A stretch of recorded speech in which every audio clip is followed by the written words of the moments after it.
How we are. Back at it again with another video, no YouTube episode. It's your one and only Stevie Kitieri. I'm blessed, glad to be alive today. Today we're gonna have 7 things you can start doing to help your situation, whatever situation you're at now. You can be up, you can be down, you can be broke, you can be rich. These are 7 things that will, regardless of whatever situation, whatever standpoint you're in, that are proven to help you. And let's jump right into it. Make sure you like, subscribe, share this with a fellow relative, brother, cousin, sister, friends, things of that nature. You know, the things of that much very nature. Number 1, the first thing that you can do as soon as you get up, pray and make your bed. That's a 2 for 1. Get up, pray, and make your bed. Yes, you know, because when you pray, you are giving gratitude to the Lord who brought you on this earth and showing him that you're grateful for the new life that you get to live that day, you know? A lot of us are sad, a lot of us feel down because we just waking up with no sense of purpose and not even having the ability to identify who gave us life, who woke us up that morning, who gave us the ability to be able to do certain things in the world, you know? And it has to be all given to the Creator, you know? Your Abba Father, Jesus Christ, Lord, you know? You have to know that, because when you don't know that, you start to feed into the world, you start to get an anxiety, you start to get stressed, and then you start to have all these earthly problems when God was like, all you had to do was ask me and I would have gave it to you. So make sure you pray. And number 2 in that first step, as it's a 2 for 1, make sure you make your bed, man. When you make your bed, you make your day, you know? Because when you make your bed, you're scientifically programming your mind that, okay, everything that I do today has to be structured, has to be aligned with a sense of purpose that will benefit me today. We're not talking about yesterday. We're not talking about today. We just keep talking about stacking the days until you ultimately see the delayed gratifications of your work happening. And by making your bed, you start off by tricking your mind that you accomplish, you know, a lot of things, but you haven't. You just made your bed, which is still a big accomplishment for the later accomplishments in that day. But when you start with making your bed, bro, trust me, bro, and you put that into your daily routine, you program it, trust me, you're gonna feel much better throughout the day. You know what I'm saying? Even if that day is going bad, shitty, whatever you want to call it, you can come back and know that, wow, my bed is made. I'm not having to worry about this. I feel better than I did before I woke up. You know what I'm saying? You're not gonna be inclined to go to sleep because your bed is freshly made, so you're not gonna want to mess that up. You know what I'm saying? So that will give you a sense of urgency to continue doing the consistent things that you're doing. Number 2, the second thing that you should be doing to improve your situation is learning.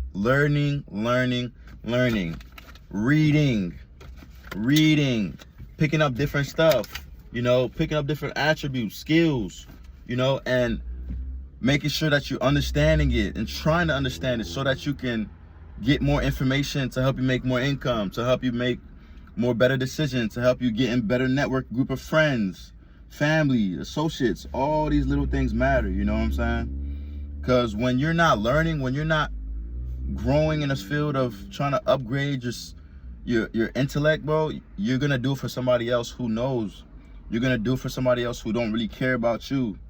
You're gonna do it for somebody else who doesn't really want to see you win. You know what I'm saying? And you're gonna be working for them. You're gonna be doing it for them. I'm not saying it's bad to be working for other people, but use that time you're working for other people to learn, so eventually you can become your own boss. You can become your own forefront of the life you want to live. The third thing you must do is work out. You must be working out, whether that's 3 times a day, whether that's 3 times a week, whether that's 5 times a week, 2 times limit, you know what I'm saying, for people who are not really in shape and it's harder for you to get in shape and you're kind of overweight and you're kind of underweight, you know what I'm saying? And the best physique to have is a lean physique. You see Superman, how he's just lean, chiseled up, and it's like in a character mode, you know what I'm saying? Fiction. And because that physique is the real ideal physique, you have to be in a good shape to be able to save the world. Like, they literally showed you the blueprint of how these superhero stuff works. Like, Iron Man, he's made of iron, but he's not a fat iron. He's a fit iron. You know what I'm saying? Hulk is not fat. He's more on that bulkier, swole side, but he's still in good shape. You know what I'm saying? So you must be lean. You must be working to be lean. You must be working on getting your stomach shredded, keeping your stomach tight. You know, you want to have your abs visible, because that shows that you really care about what you're putting in your body, cares about what you're doing to help your body look naturally pleasing, shows that you care about the body God gave you and you want to keep it correct. You want to keep your foundation smart. You want to keep it well-being. You know, you want to live long on this earth. You know what I'm saying?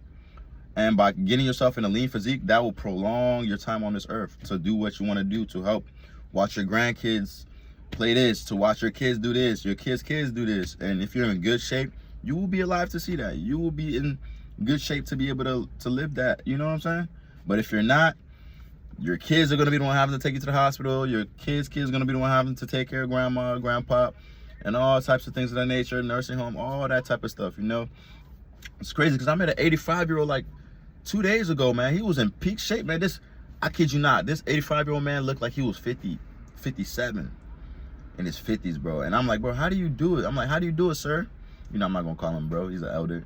I'm like, sir, how do you keep yourself in good physique? You look like you was this, that. He was like, man, I tell you, I went on a strict fruit diet for a couple years, incorporated veggies with every meal. Even if it was an unhealthy, balanced meal, I always had greens in my meal. I'm like, wow, that's kind of what I did like in my early 20s state and what I do now. I always have fruits. I always have greens on my plate, regardless if I'm eating a healthy burger, regardless if I'm eating certain things that won't be healthy at that time. But I always make sure that my plate is balanced. You know what I'm saying? It's not just gonna be straight junk. It's not just gonna be straight healthy. You know what I'm saying? But majority of the time I eat really healthy. And with him saying that proves that I'm doing the right steps. You know what I'm saying? So you got to stay in shape, man. You got to stay in shape, man. Moving on to number 4. The fourth thing you might do, this third or fourth, I don't know. I don't care really. I'm just giving y'all the game. Fourth thing y'all must do is understand how people work. Understand and lower your ego. Understand how pride can really take you under. And the Bible says pride is the devil, bro. Pride is evil. So don't be prideful. You know you have a lot of things to offer to the world. You know you have a lot of things to give out. Doesn't mean you have to boast about it. Doesn't mean you have to show out all the time.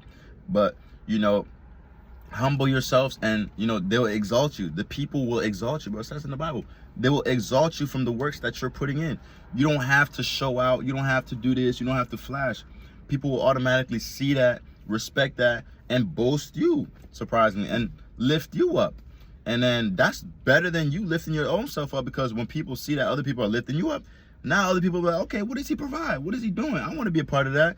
If such and such people are lifting him up, if 20,000 people over here saying he's a good person, lifting him up, trying to join his course, trying to do certain things and network, you know what I'm saying? You want that type of uplifting rather than it just coming from your mouth and saying, oh, I'm this, oh, I'm that, oh, I'm this, you know what I'm saying? Yeah, man. Number 5, it kind of relates to number 4, is treat people better. Treat people better. You know what I'm saying?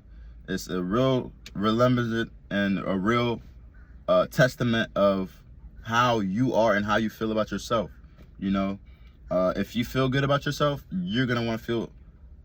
You're gonna want to have others to feel good about themselves. So you're gonna give other people compliments. You're gonna give other people sense of encouragement. You're gonna give other people sense of direction, sense of help, and all sorts of stuff. My bad.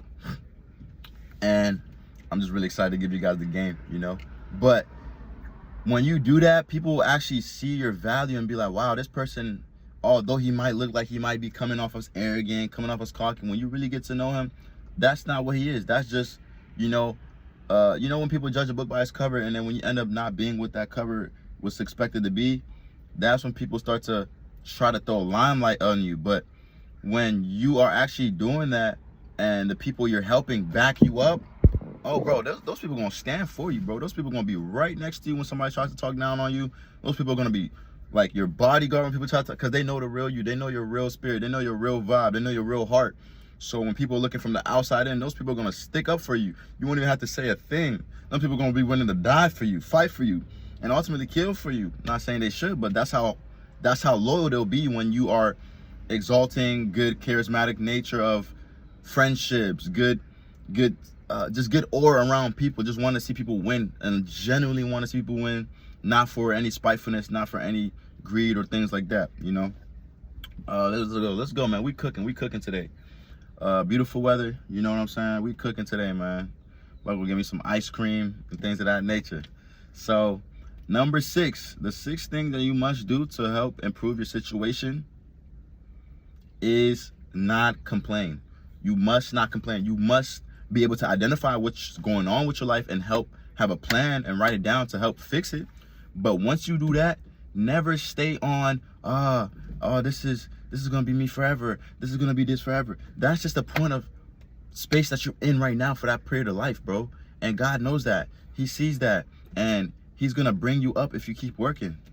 But the moment you keep, being sad, being mad, and not, seeing the blueprint and the tunnel, the light, the tunnel, the other side, that's when you're gonna hinder your own blessings, because you're not gonna be, motivated, disciplined to keep up with what you're supposed to do, because you're worried about what's already happened. But if you're still alive, God has more pen and more paper for you to keep writing your story. So why would you spend that time complaining and doing all this nagging when you could be uplifting yourself, when you could be enjoying yourself by putting in the work? You know what I'm saying? So never spend more time complaining than you're spending more time working and fixing your goals, bro. Moving on to the last step. The last step that you can do to improve your situation is by consistency. Yes, consistency, and never quitting. You must never quit. You must never quit, because God knows that you have plans on achieving this goal. You have plans on being this person you want to be, the vision you want to be, everything that you want to do. But the moment you stop, the moment you quit, is the moment that you forgo seeing all your excellence going out the window, bro. And you don't want that, bro. You really don't want that. You want to be a person that stands on his purpose, stands on the viewpoints of life, and its ability to fight against life challenges, bro. Like I said in my last couple episodes, don't let life challenges bring you down, bro. Because eventually life is going to be here and we're not, bro. So if you're going to let life challenges bring you down, you can stay on that side. But if you're not, you're going to get up and keep fighting every day, keep willing to put the work in. We're on the right channel, bro. And that's what we're going to do. And there you have it, man. Stevie Kitiedi, man. These are 7 things you can do to improve your situation right now as we speak. Love y'all. Y'all stay up.